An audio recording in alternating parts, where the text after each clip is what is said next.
mbokki téléspectateur Dakar TV International ñu ngi leen di nuyu di am mbégte dalal fii ci plateau bi Talla Gueye maa ngi lay nuyu.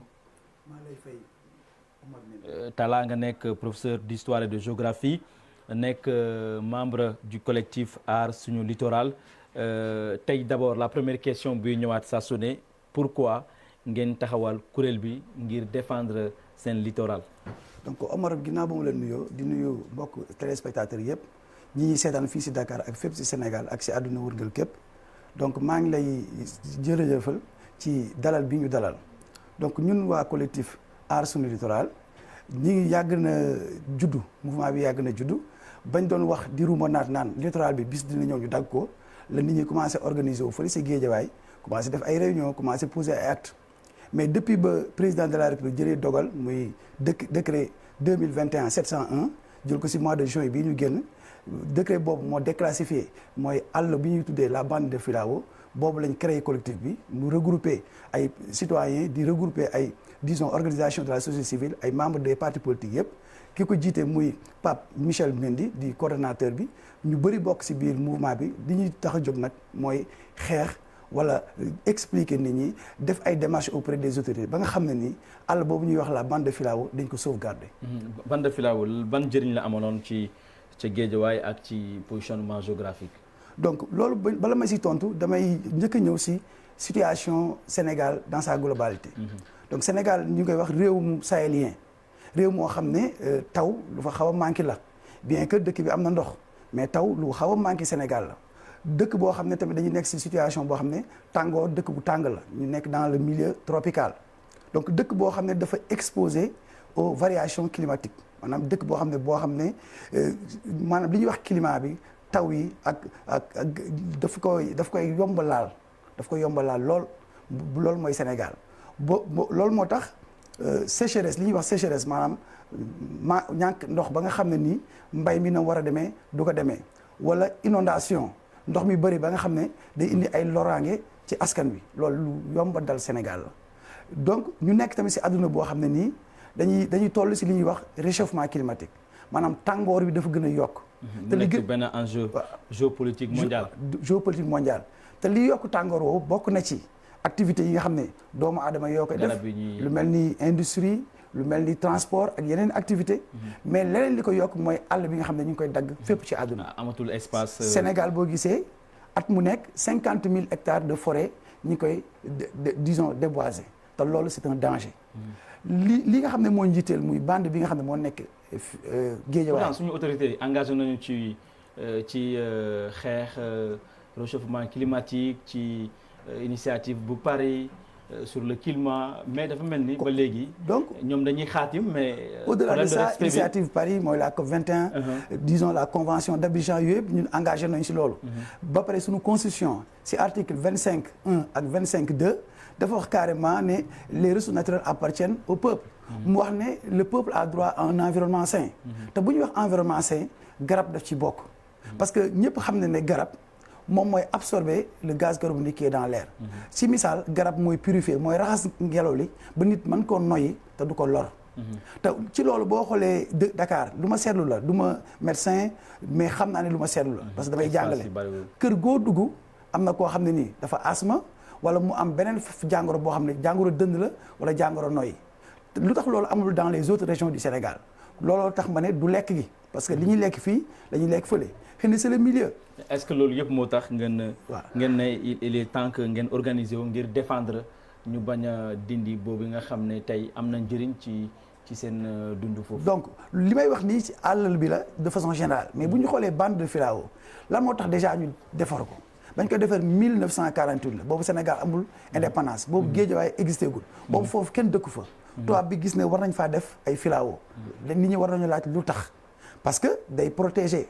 les populations actuelles contre l'avancée de la mer contre li ñuy wax embrun marin boo xoolee ñu dëkk Guédiawaye seen télé yeeg seen rajo yeeg seen frigo yi dafa gaaw a lakk li koy lakk ak li yàq bâtiment yi di lekk fer bi ci géej gi la jógee te dañ fay defoon filao yi pour mu arrêter loolu boo xoolee tamit li ñuy wax avancée de la mer géej gi Sénégal chaque année entre 0,5 et 2 mètres lay avancer donc ëllëg ñi nga xam ne ñoo dëkk ci peggu géej gi bis bu ñu tegee filao yi ndox mi seen kaw la jëm yaa ñi ngi wax léegi ci journal ne Allemagne dex gu ñuy wax le Rhin dafa envoyé dëkk bi.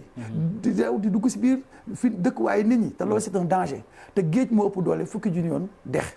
kon géej gi nekk géejawaay te géej gu dangereuse la gis nga nombre de kii yi fay am.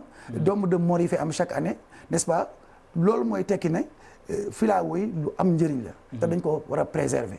parce que dafay protéger contre l'avancée de la mer di protéger contre l'ambre marin di absorber le gaz carbonique c'est-à-dire di purifier l'air ak yeneen njëriñ yoo xam ne question lu tax ngeen ne jarul bande boobu ñu pàccoo ko comme noonu ngeen ko tuddee seen i mots pàccoo ko loolu de am ay menaces ci li nga xam te ne mooy vulnérabilité yu ñi nga xam ne ñoom ñuy nekk Guédiawaye.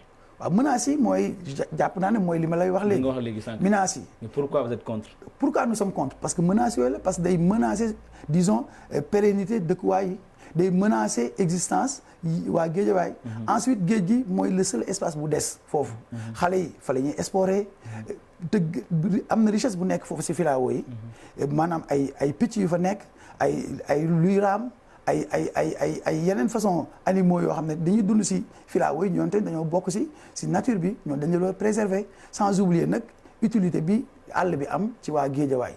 utilité bi sur le plan climatique utilité bi sur le plan sanitaire.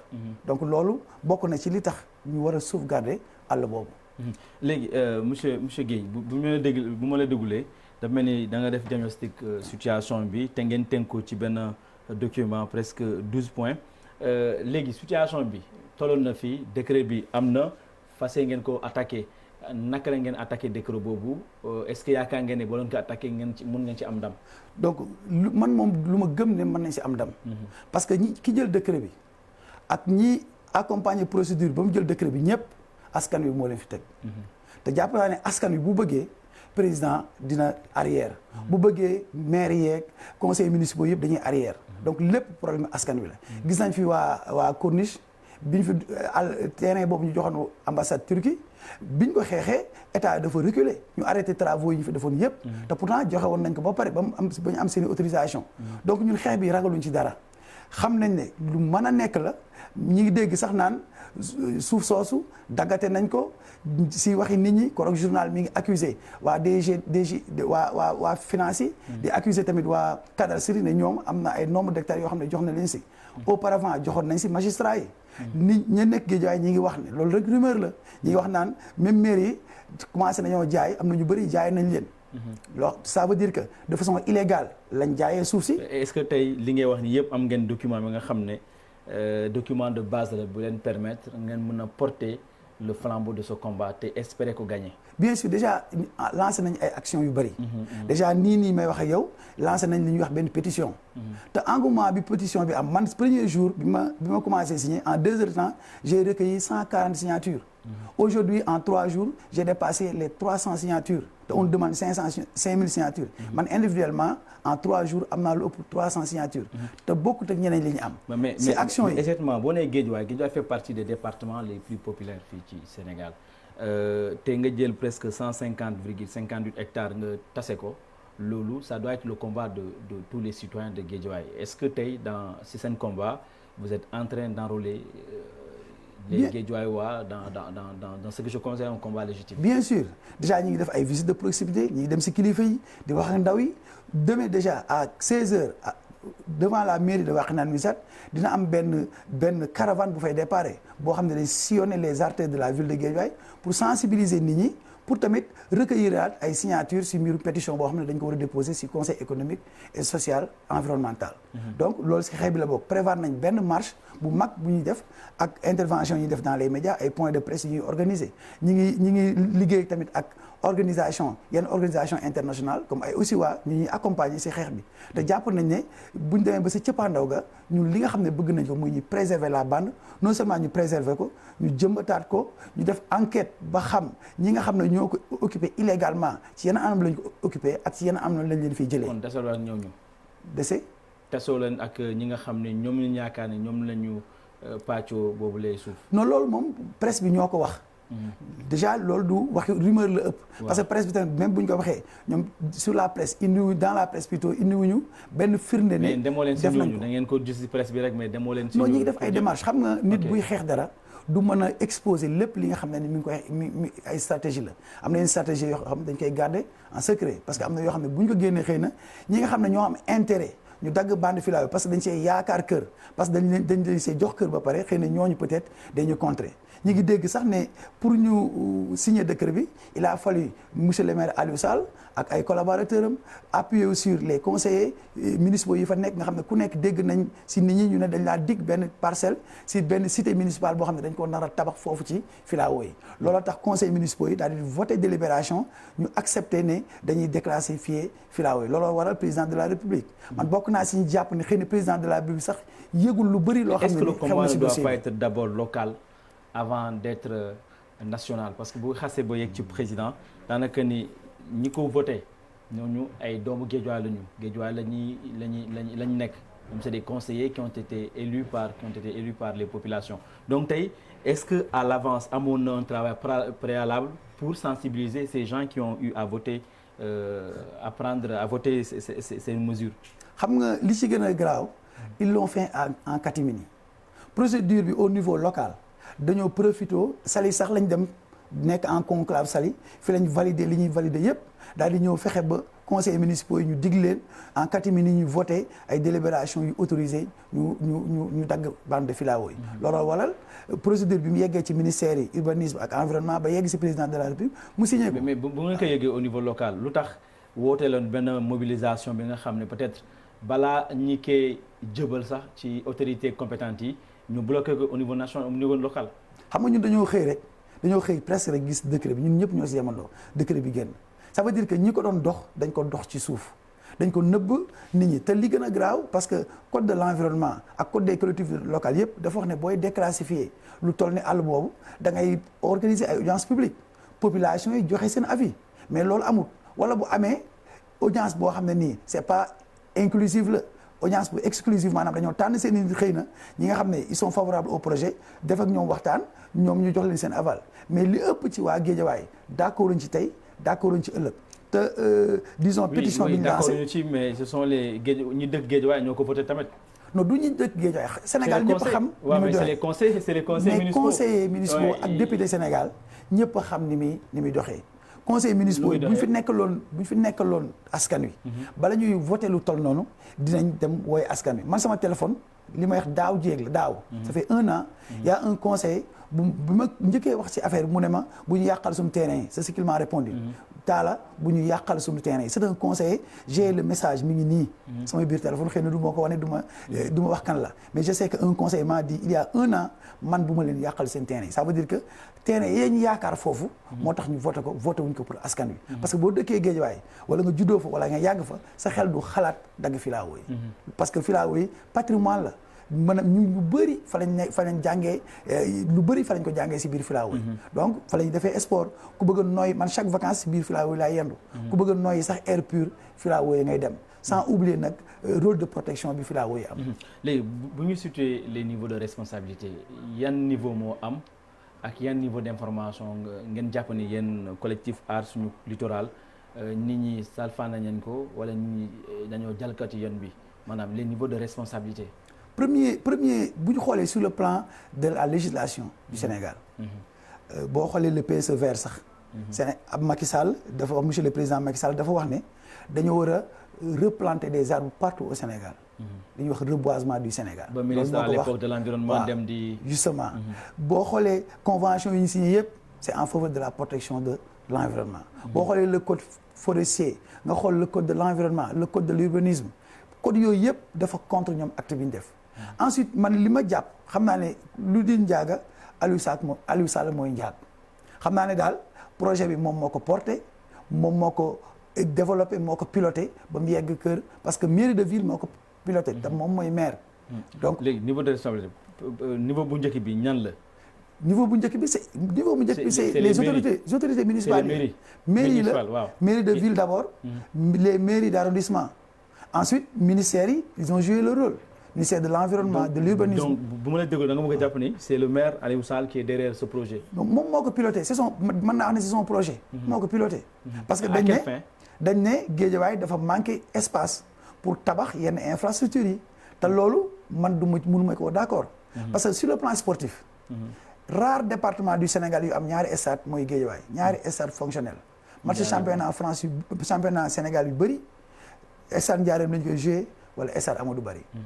bu ñu xoolee sur le plan sanitaire am na hôpital de niveau 4 hôpital Dalal Jamm am un hôpital de niveau 2 hôpital Roi Baudouin ak ay centres médicaux yu bëree bëri bien que loolu doyul parce que l'abondance de biens ne nuit pas mais amuñu problème espace boo xoolee si biir infrastructure yooyu sax bu ñu bëggee yokk bâtiment wala ay salle mën nañ ko yokk si biir hôpitaux yi bu dee école yi am nañu espace te même bu amul espace on peut construire en hauteur mais il y a aucune raison pour ñu dagg filao yi parce que soit ñu école yi il y a le lycée Limamoulaye il y a 4 lycées à Guédiawaye il y a plusieurs CM et il y a de l'espace dans la plupart de ces lycées yoo xam ne mën nañ fa tabax ay bâtiments mën nañ fa tabax ay classes bu amul espace mën nañ tabax en hauteur parce que loolu sax mooy tendance bi réew moo dem pour bañ a dagg àll bi dañuy tabax en hauteur wala ñu tabax en profondeur ay souterrain donc loolu war nañ mën a dox ci loolu donc problème espace moom buñ ko wax te boo xoolee département Dakar yi Guédiawaye nekkul département bi si gën a densément peuplé je parle de densité de nombre d'habitants au kilomètre carré département Pikine département Dakar ñoo gën a peuplé fukki ju yoon Guédiawaye Guédiawaye amul boobu problème li ñuy wax ji kay mooy suuf si mooy 43% yi ñuy wax ne habitat lañ koy def kan moo si bénéficié wu xam naa ne du waa Guédiawaye. mais est-ce que vous êtes dem ngeen rencontrer wala bind ngeen audience pour rencontrer le maire Aliou Sall parce que jàkkaarloo ak moom mu expliquer leen pourquoi il l'a fait et pourquoi il estime que daf ko doon def. non démarche yooyu. mu bi ñu koy créé pas après le décret mais avant le décret nit ñi dem nañ rencontrer les maires rencontrer Aliou Sall yeneen maires yëpp rencontrer avant le décret mais ñoom comme li ma la wax nii liñ jàpp ne moo tax. ñu war a dagg àll bi moo leen ëppal doole récemment sax contacté nañ yenn député yi am na kenn koo xam ne danañu àll bi moom mënuñu toog di ko xool noonu n'est-ce pas ça veut dire que ñoom ñëpp ils sont d'accord pour ñu dagg bande bi te man li ma jàpp mooy dañ see d'accord parce que dañ see am ay intérêt parce que boo xoolee. est-ce que defuñu ko au-delà de infrastructure yi mais un problème de peut-être sécurité bi am ci corniche bi ci autoroute bi. man j'habite à 2 pas des Filao. insécurité bu amul centre ville amu fa déjà forêt clairsemée la nekkul forêt dense de filao yi boo taxee fii da ngay gis géej kon fu fa nit di làqatu guddeeg bëccëg ba doo ko gis amu fa ensuite sécurité il faut créer les conditions biir palais de la république sax amul sécurité à 100% amul sécurité à 100% parce que sécurité à 100% amul sax maison blanche mais boo créer conditions yi da ngay am sécurité bande bi certes zone la boo xam ne nii kenn dëkku fa mën naa am indi ay problèmes sécuritaires mais si on met les moyens corniche bi moom dafa bari ay mais parce que corniche boo xam ne c'est pas éclairé boo waxuma la agression mais boo dafa accident sax day yomb ñun pont fi ñu dëkk am na benn pont bu fa nekk c'est pas éclairé bañ ko tabax jour ba ko Macky Sall ñëwee di inauguré lañ ko nit jour boobu la gëj a tàkk man personnellement je me suis rapproché des autorités de la municipalité pour ñu taal foofu ba ñu def fa lumière ba tey amul lumière te benn pont la boo xam ne mi ngi nekk Wakhinane Nimzatt bu amul lumière pont Malika am na lumière pont bi nekk Mali bu am na lumière pont Wakhinane Nimzatt kese moo amul lumière mooy pont bi nga xam ne nii moom lañ taaloon jour bi Macky Sall ñëwee di ko inauguré. yéen a ngi laaj à son excellence le président mu abrogé décret bi numéro 2021-701 ngeen laaj itam élus locaux yi du département de Guédiawaye ñu porter le plaidoyer des risques et des dangers liés à l'avancée de la mer et de l'érosion côtière, de mettre en œuvre les recommandations de la direction de l'environnement et des établissements classés, à savoir la reconstitution, le renforcement et le suivi de l'écosystème des Filao. Et est-ce que li ngeen bind ni yaakaar ngeen que ñi nga xam ne ñoom ñoo ko toog wote ko jëbal ko autorités yi ñooñu jëbal ko président ba mu jël ci décret da ngeen yaakaar ne démarche yi mën na yomb noonu? non amul àdduna moom dara yombul. mais ñun il faut ñu atteindre benn majorité. benn majorité critique benn masse critique boo xam ne de personnes yoo xam ne ñu dëkk Guédiawaye ñu porter combat bi bis bu ñu ko atteindre ñoom dañuy obligé abroger décret bi. parce que nag munoo jiite askan wi di def loo xam ne ni neexul askan wi ci bëtu askan wi loolu mënut a nekk. donc askan wi daal moo tax je lance un appel. oui mais Sénégal y a combat légitime nga xam ne si c'est sur les plateaux de télévision les studios de radio la plupart ça passe inaperçu. yan action concrète ngeen bu fas yéene def ngir que Sénégal yëpp xam ne y a des gens à Guédiawaye qui dénoncent ce décret bu déclasser filao yi. déjà comme ni ma la ko waxee léegi si njëlbeen bi yemuñu si communication ñu ngi communiquer à travers réseau yi ñu am yëpp ñu ngi si communiquer mais tamit ñu ngi organiser déjà impact communication bi à Guédiawaye déjà est-ce que les populations ñu bëri ànd nañ ki ak yéen. bien sûr bu ñu doon bien sûr tànn ci taux d'adhésion bi.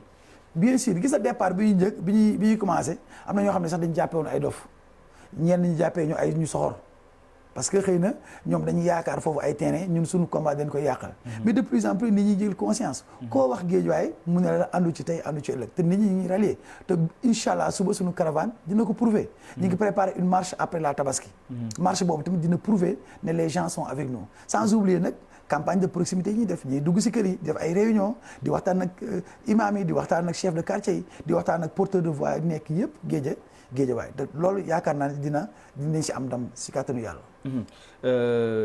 yàlla ngeen am si ndam Talla Gueye nga nekk professeur. ñu gis ni daanaka ni école Sénégal ñu bëri tëj nañu des na ñi na def examen BFM ak baccalauréat mais ñu gis temps yi ca Casamance élèves yu làkk ay classe fii ci Ndakaaru élèves taxaw ci kaw di xotti seen kay jaxase complètement li nga xam ne mooy cours bi yow en tant que enseignant ban jàngat nga ci def. donc jàngat loolu dama si sawar a wax parce que depuis plusieurs années je mënuma compter nombre de textes nombre d'interventions yoo xam ne def naa ko sur la violence en milieu scolaire. donc loolu dama koy ñaawlu déjà. parce que école du fu ñuy defee violence quelle que soit la forme de la violence du fu ñuy saaga du fu ñuy dóoree du fu ñuy xeexee sàkkantuma laa nag di fa rayante comme li amoon parcelle temps yee si ginnaaw wala di fa dóor ay professeur wala di fa lakk ay salle de classe wala di fa xotti kaye ñun ñi ñëpp di ay jàngalkat boo ñu laajoon suñuy kaye élémentaire wala collège dañ koy génne donc kaye disons xam-xam bi ci nekk moo tax kenn waru ko xotti donc may ñaawlu loolu mais man lecture bi ma si am dafa xaw a yaatu parce que au-delà de xale bi nga xam ne nii dafa def yëfu reewande te war ñu rakk tegaat ci yoon c'est toute la société qui doit être remise en cause et qui doit se remettre en cause parce que xale bi ci kër la jógee na mu mel ba bu demee école indi fa yëfu reewande ci kër ga la ko jàngee li ci ëpp parce que kër yi la ñu war a yaree nit ñi mais Sénégal crise bi demee na noo xam ne ni crise économique crise politique crise morale demee na noo xam ne nii xale yi kenn yaratu leen ci kër yi léegi rek maa ngi lire benn texte waa ji naan maa ngi koy jéggalu nag si ñi ma ko war a wax xale yi parents d'élèves yi nekkatuñ ay parents maanaam ñoom dañoo jur xale yi rek mais abandonné wuñ leen mais en tout cas yaratuñ leen donc ñàkk yar boobu nag jóge ci kër yi mooy feeñ ci benn feeñ ci école demul au-delà de la responsabilité classique parents élèves la enseignants la après gouvernement mais toujours est-il que am na éducation civique wala amatul. non éducation civique am na xam nga professeur bi ma wax la tey enseignant bi. école le problème violence yi gëj na tout le monde est responsable. ba élèves yi di reyante ci biir école yi. déjà enseignant bi amatul moyen xam ne ay jamono. nekkoon na moment de joie pour élèves yi dem football ji mais actuellement ay xeex lañ fee. parce que boo xoolee autorité du professeur wala enseignant de façon générale amatul autorité ci élève bi sanction yi ñu mën a jël sanction yooyu elles ne font pas peur aux élèves. ok léegi faut-il sanctionner ou pas. mais sanction moom mënul ñàkk man damaa gëm ñaari mbir. ñu exclure élèves yi def yu. ça dépend rek sanction moom bëri na ay niveau mais dama ne école. au niveau scolaire d'abord au niveau scolaire école dafa war a am sélection am sanction. boo xoolee école sénégalaise presque amatul sélection élèves yi dañuy jàll rek dañuy jàll di jàll dëñëx dem déjà sélection boobu amatul c'est la responsabilité étatique. waaw responsabilité état la sélection amatul kon élèves yi amatul compétition kenn du wane école ne maa mën a jàng xale yi waneetuñ ne maa gën a yaru donc loolu ay problème la ay problème de fond la yoo xam ne war nañ ko résoudre. Pourquoi cette indiscipline dans les écoles? Indiscipline, mais c'est l'indiscipline qu'on trouve dans la rue, qu'on trouve dans les maisons, qui s'est transposée à l'école. Donc ñàkk yar gi ci biir kër yi la commencé. ci mag ñi am na mag ñoo xam ne gis nañ bërki dem assemblée nationale la fa xew. donc pour député yi yaa ngi xeex assemblée nationale di fa saagante donc bu élèves yi xeexee wala di saagante école bon du ma ne lu normal la mais loo xam ne nii c'est lu mën a war a comprendre la. député yooyu ay mag lañ ay kilifa lañ ay parents d'élèves lañ ça veut dire que xeex yi ci kër yi la commencé saagante yi ci kër yi la commencé violence bi ci kër yi la commencé nekk ci mbedd mi yow li nga fa ñime woon def bu njëkk mu ñimew ko fay def léegi. xanaa defatuñu différence entre l'école de la rue et école bi ñuy jàngale ci école. mais école man miy dafa jàngale transposé wu fi. maanaam violence bi la violence c'est partout hein la violence maintenant c'est partout même ci kaw lal yi violence baa ngi fa. Pourquoi à votre avis puisque yaa ngi jàngalekat nga pourquoi notre société est devenue une société de violence. mais loolu li ko waral bari na. maanaam premièrement crise économique bi depuis plusieurs années depuis des décennies sax laay wax crise économique bi mucc ci. parce que nit ñi ku nekk saa yu xëy rek yaa ngi tal loo am te yenn saa yi loo am loolu dalay jaral lu ne am na ñoo xam ne dañuy jaay seen ngor am na ñoo xam ne dañuy rey nit am na ñoo xam ne dañuy def lu ñaaw pour am lu ñu am te ñooñ di wuti muy kilifa yi mag ñi jigéen ñi talatuñ seen doom yi dañuy xëy ils laissent les enfants à eux-mêmes xale yu bëri ñooy lijjanti seen bopp. moo tax da gis xale yoo xam ne dañuy dem sax sàcc ñi agressé bu dee ay jigéen la maa ngi koy na ma si yàlla nañ ma jégal ci kàddu yi yenn yi jigéen ñi xëy na dañuy jaay seen bopp wala ñu dem en tout cas débrouiller ba am n'est-ce pas lu ñuy wut donc société bi moo mel noonu leneen li sur le plan moral dafa am crise morale bu profonde boo xoolee léegi ñun dañuy toppandoo waa bitim réew te ñun nekkuñu waa bitim réew réew moo xam ne Sëriñ Tuubaa moo fi nekk maam Alaaji Malick réew moo xam ne nii ay nit ñu baax ñoo fi nekk réew moomu warul mën a toppandoo la xew ci bitim réew boo xoolee homosexualité ni mel Sénégal nga xool tamit disons maanaam manque de pudeur bi si mag ñi ak ci ndaw ñi ñu mel Sénégal nga xam ne crise morale daf fi am donc crise morale bu amee tey day am bu ko defee yenn valeurs yi comme jom comme ngor comme kersa vi yenn valeurs yooyu gisatuñ ko nga gis ne l'argent man je l'appelle le souverain bien moom la ñëpp di wut en général ñu bëri si ñun nuñ ko amee rek baax na loolu day permettre sama abondir ci boo waxee géej waaye da ngay wax dragon rouge waaw nga déggaat temps yi débat Kounkandé bëgg moon ko dugal mais puisque c'est notre société qu'on est en train d'analyser Kounkandé ne day xaar géej nga dégg ne moom 2 minutes la am buzz la recherche du buzz finalement est-ce que impacté wul ci notre avoir et le raccourci vers pour atteindre yenn niveau yi. mais c'est vrai dañ fi gis nit dof-doflu am xaalis nga jaay kon am xaalis yaa ngi dégg. li nga xam ne nii nit góor dëgg. ak nit ku baax dëgg da koy moytu. léegi boo ko defee yow si ngay am xaalis. mais ku jóg dof-doflu démb rek maa ngi naan sama gars yi man de damaa war a jóg dof-doflu comme ñëpp. parce que ku dof-doflu am xaalis. faut-il un dëpp national comme keneen ku il faut un dëpp national introspection. il faut un dëpp national loolu mënut a ñàkk. parce que man du ma déglu sax ay con yàlla def na ñooñu du ma leen déglu duñ ma inspiré. la société des Pawlish. waaw ñoom du ma leen déglu parce que ñooñu mënuñu ma apporter dara. mais malheureusement. médias yu bëri waaw médias yu bëri ñoom lañu préféré teg parce que ñoom ñooy indi audience bu dee internet ñoom ñooy indi ay vues n'est-ce pas internet sax boo xool ñiy wax waxu dof nit ñi di leen suivre ñiy saaga ndey ñi wax waxu xuloo waxu xeex ñoom rek la ñuy déglu. est-ce que du loolu la ñuy déglu finalement mu am ay répercussions impact ci suñu système ci l'élite qu'on veut former l'élite qu'on veut avoir parce que nous sommes dans un monde de mondialisation yow sa domaine la dañ koy jàngale est-ce que bu ñu amee société bi dans 10 ans est-ce que ñun mën nañ ça espérer nekk ci compétition mondiale bi parce que le monde est en compétition. man benn jour maa ngi bind benn texte ma tuddee ko dans 50 ans.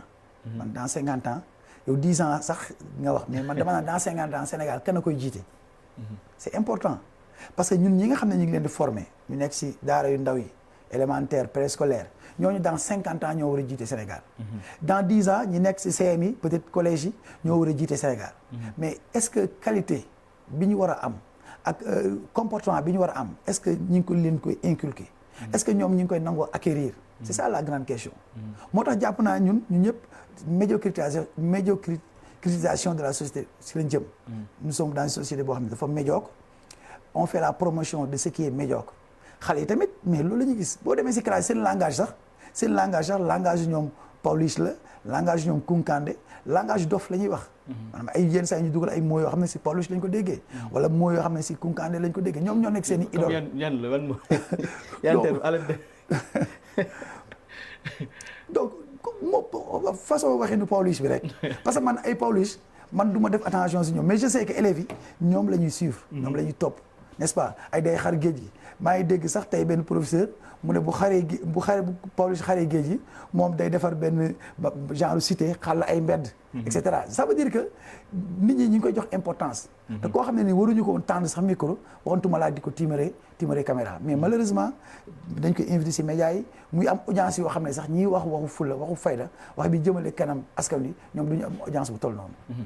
donc dans ce phénomène bi nga xam ne mi ngi am dégradation si suñu société mu nar a am impact c'est le Sénégal que nous voulons et le Sénégal de nos rêves tey lan nga jàpp ni loolu la ñu war a def pour vraiment citoyenneté active bi mu amaat doole citoyens yi xam ni le Sénégal est dans un cercle concentrique. waaw bi nga xam ni tey compétition la tey ñi ngi ci àdduna bi nga xam ni tey nit ñi ñeneen ñi ngi produire leneen Chine la preuve est là en 1960 c'était un pays à voie de développement mais tey on parle même dañ ko ragal wax rek mais daanaka ni mooy première puissance bi le débat s'est posé tey lan la ñu war a def ba le Sénégal que nous voulons dans 50 ans dans 10 ans dans 20 ans mu mën a compétir mën na nekk une puissance régionale et une puissance continentale. donc dama jàpp ne Sénégal temps yi yàlla dañu sax tàccu. mais damay ragal duñ fecc. ak pétrole bi. waaw xam nga olof Njaay danaan bu la yàlla tàccoo boo feccul dootoo fecc. mais jàpp naa ne yàlla tàccu nañ ci 10 ans yi. parce que pétrole bu bëri feeñ na fi. pétrole bi créé na polémique bu bëri créé na polémique. 400 milliards yi Guédiawaye la nekk. waaw ñi ngi wax naan ay 400 milliards. 6 000 milliards. te man personnellement ci li ma gis dalul sama xel.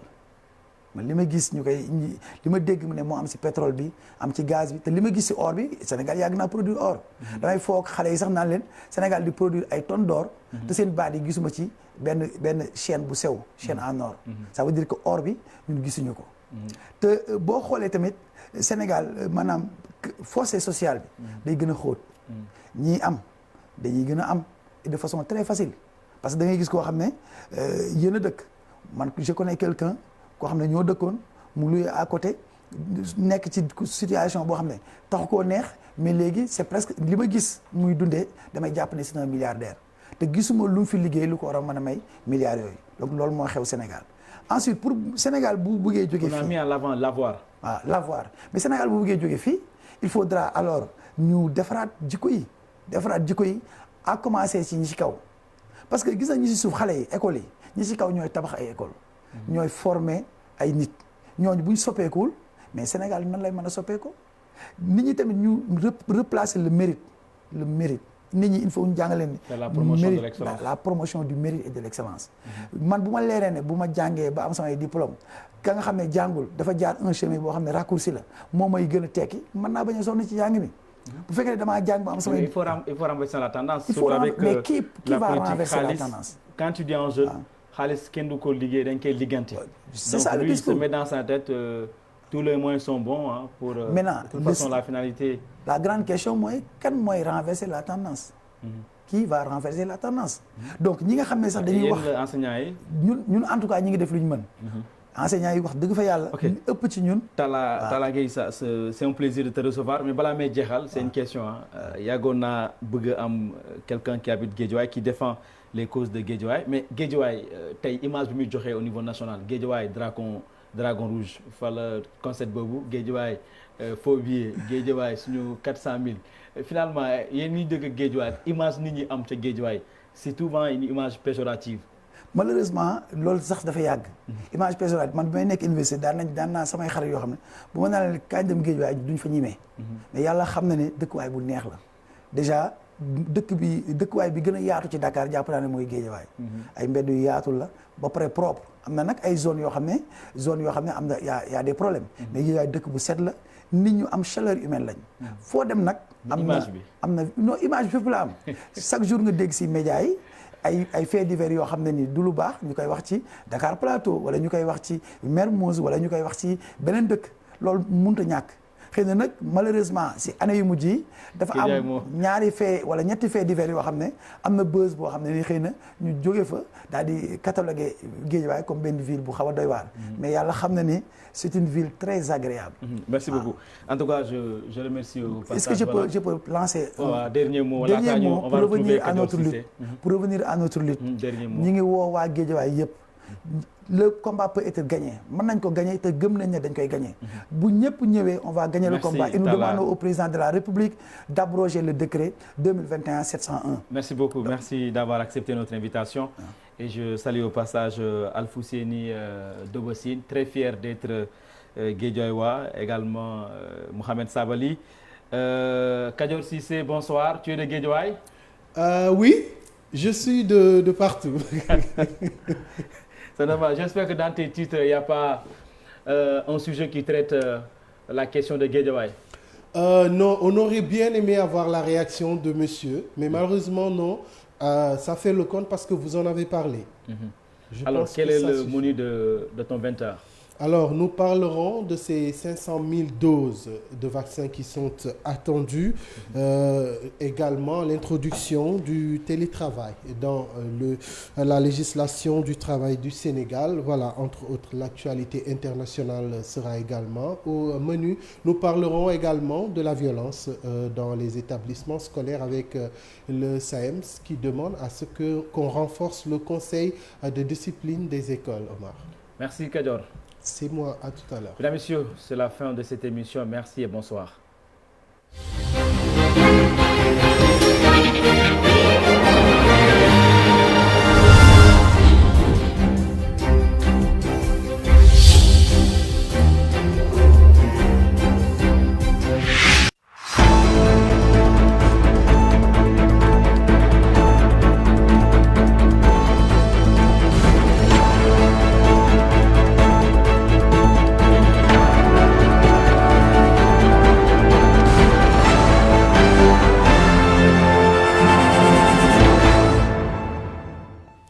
Heureux de vous retrouver sur Dakar TV International. C'est parti pour les titres de cette édition. 500 000 doses de vaccins anti-Covid-19 sont attendues au Sénégal d'ici la fin du mois de juillet. L'annonce est faite par le ministre de la Santé et de l'Action sociale. Au menu de cette édition, l'introduction du télétravail dans la législation du travail du Sénégal, une décision du ministre du Travail Sambassi, diversement appréciée par l'homme de la rue. Violence dans les établissements scolaires, Saourou Sène et le SAEMS optent pour un renforcement des pouvoirs du conseil de discipline des écoles. Bonsoir, mesdames et messieurs. Nous ouvrons cette édition avec le point sur la situation de la pandémie au Sénégal. Aucun cas de décès lié à la Covid-19 n'a été enregistré ce vendredi. Toutefois, 738 cas sont revenus positifs au coronavirus sur les 2913 tests réalisés. Il s'agit de 264 cas contacts suivis par les services du ministère de la Santé et de l'Action sociale. 474 cas sont issus de la transmission communautaire. 130 patients ont été testés négatifs et déclarés guéris, tandis que 27 cas graves sont pris en charge par les services de réanimation. La gravité donc de cette situation a suscité une réunion du comité national de gestion de la pandémie. Au sortir de cette rencontre, le ministre de la Santé et de l'Action sociale, Abdoulaye Diouf Sarr, a invité les Sénégalais à plus de vigilance et de responsabilité, évidemment, avec le respect strict des mesures barrières. Voici sa réaction. De porter systématiquement le masque dans les véhicules de transport, dans les véhicules de particuliers, les lieux recevant du public et les lieux de travail. Nous invitons vivement les transporteurs et chauffeurs de véhicules de transport en commun à faire respecter strictement le port de masque pour tout passager. De recourir précocement aux soins, d'éviter tout rassemblement de quelque nature que ce soit, d'éviter les déplacements et voyages pendant cette période de fête de Tabaski.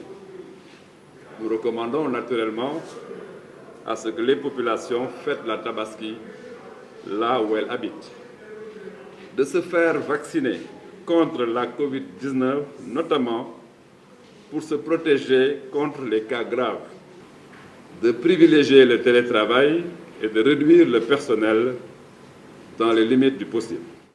À l'instant, Abdoulaye Diouf Sarr, ministre de la Santé. Et puis nous restons toujours avec les informations qui ont émané de cette réunion du comité de gestion de la pandémie. Le Sénégal va recevoir près de 500 000 doses de vaccins avant la fin du mois de juillet. L'annonce est faite par le ministre de la Santé et de l'Action sociale au sortir de cette rencontre. Ndeye Nancy Diouf nous en dit plus. L'État du Sénégal multiplie les initiatives pour l'acquisition de nouveaux vaccins après une rupture de stock constatée sur les premières doses importées. Depuis une dizaine de jours, le Sénégal connaît une recrudescence de la pandémie de Covid-19. Dans ce sens, 500 000 doses de vaccins sont attendues d'ici la fin du mois de juillet, d'après le ministre de la Santé. Il a d'ailleurs exhorté les populations à se rendre dans les structures de santé afin de se faire vacciner. Il a dans le même temps rappelé l'importance pour les responsables du service public et des entreprises de privilégier le télétravail et de réduire le personnel dans les services. Au Sénégal, 595 850 personnes ont reçu au moins une dose de vaccin anti-Covid-19 depuis le lancement de la campagne nationale de vaccination. Insistant sur le fait que la jeunesse était davantage vulnérable aux nouveaux variants, Abdoulaye Diouf Sarr a appelé à la mobilisation des jeunes à travers notamment les associations sportives et culturelles et d'autres organisations. Toutes ces mesures sont ainsi destinées à protéger la population et à éviter les décès liés à la maladie de Covid-19.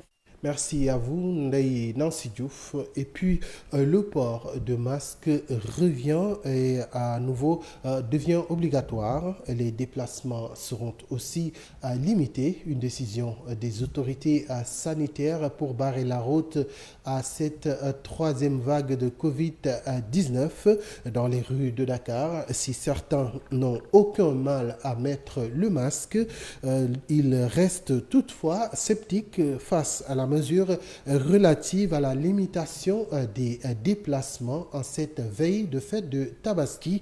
Les détails avec Souleymane Sow et Oumar Diop dans ce reportage. À moins d'une semaine de la célébration de la Tabaski, le ministre de la Santé rend obligatoire le port du masque et limite les déplacements. Des mesures prises pour stopper la propagation du Covid-19, une décision qui sera difficilement respectée en cette veille de fête. Non, à vrai dire, ça ne sera pas facile. Ça ne sera pas du tout facile. Parce que les gens, ils sont tellement sociables et ils ont hâte d'aller retrouver leur famille. Donc, je pense que le déplacement sera à l'ordre du jour quand même. Ça sera à l'ordre du jour. Selon ce jeune, avec la conjoncture, il est inadmissible de limiter les déplacements. Rajouter ces mesures restrictives à nos problèmes est insupportable. Déjà, on s'active dans les préparatifs pour gagner un peu d'argent, n'habite pas à Dakar, surtout pour ceux qui il est impératif qu'ils partent fêter avec leur famille. Même si ce n'est pas pour une question de santé publique, tout le monde doit respecter ces mesures afin de se protéger, mais aussi de protéger son prochain. Ça ne sera pas facile, mais il faut que les gens respectent les mesures à la lettre pour se protéger, parce que la santé n'a pas de prix. Certes, ils veulent aller à leur village natal pour la fête de la Tabaski, mais il faut aussi que les gens portent les masques. La nouvelle mesure consiste au port systématique du masque dans les milieux de transport et une limitation de déplacement. Ce, pour faire face à la troisième. Introduction du télétravail dans la législation, nous vous l'annoncions dans les titres. L'annonce est faite par le ministre du Travail et du Dialogue avec les entreprises. Sambassi est convaincu que le télétravail a beaucoup donc d'avantages pour les employeurs. Voici sa réaction recueillie par Omar Apomendi.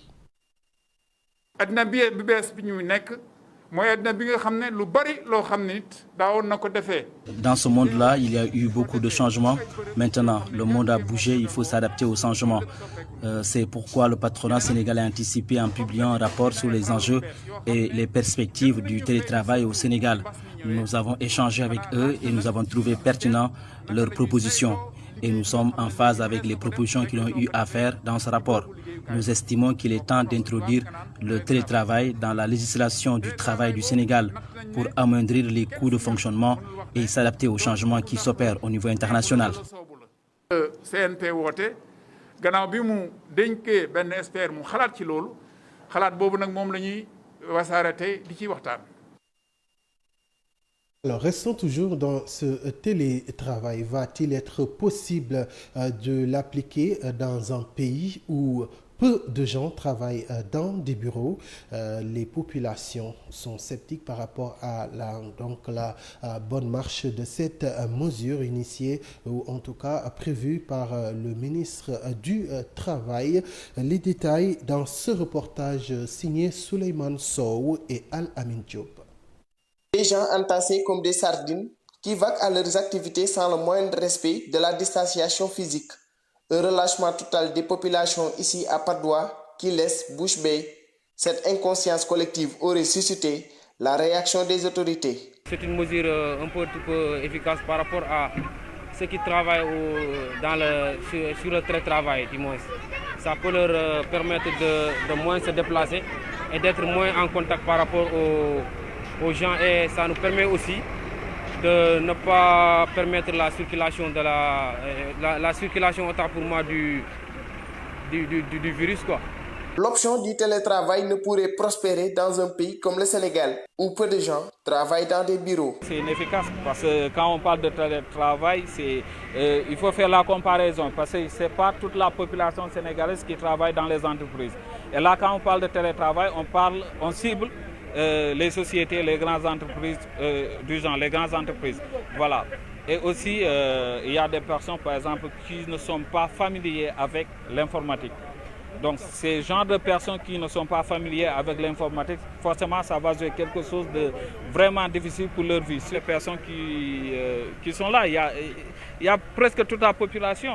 Tu vois, il y a les Jakartamans, tu ne peux pas leur dire, les gens qui font le tchak-tchak, tu ne peux pas leur dire qu'il faut faire télétravail. On n'a pas cette moyen qui va transporter nos affaires. C'est impossible, quoi, c'est impossible. Déserter les bureaux pour travailler à distance, une mesure testée par les autorités sanitaires depuis la première vague de la pandémie. Toutefois, force est de constater que cette mesure ne pourrait concerner l'écrasante majorité des Sénégalais qui mènent leurs activités très loin des bureaux.